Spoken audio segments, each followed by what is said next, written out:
একেই বলে কপাল। আপনার ক্ষমতা টাকা যাই থাক, আল্লাহ যখন আপনাকে ধরিয়ে দেবে তখন আপনি ধরা খেতে বাধ্য। বেনজির আহমেদকে তো চেনেন। সেই বেনজিরকে এবার ধরেছে কারা? Dubai police. কিভাবে ধরেছে? এই যে দুদকের, বাংলাদেশের দুদকের একটা রেড নোটিশের কারণে দুবাই থেকে তাকে গ্রেপ্তার করা হয়েছে ইন্টারপোলের মাধ্যমে, এবং তাকে নাকি দেশে ফিরিয়ে আনার পরিকল্পনাও চলছে, প্রক্রিয়া শুরু হয়েছে। এবার ভাবেন যে তার টাকা ছিল, ক্ষমতা ছিল, তিনি পালিয়েছিলেন।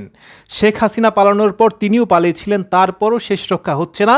তার ভাগ্যে আছে, তার নিয়তিতে আছে যে তিনি গ্রেপ্তার হবেন এবং তাকে এই দেশে আনা হবে এবং তার হয়তো শাস্তিও হতে পারে।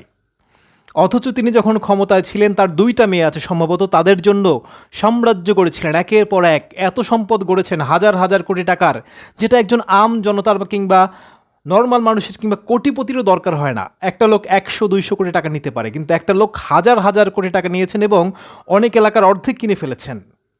তারপর তিনি ভোগ করতে পারলেন না, এবার তাকে পালিয়ে বেড়াতে হয়েছিল। এবং শেষ পর্যন্ত পালাতে গিয়েও, যেখানে পালিয়েছেন আরামায়েশ করছিলেন, সেখানে গিয়েও তিনি গ্রেপ্তার হয়েছেন। এটাই হচ্ছে কপাল, এটাই হচ্ছে তকদির।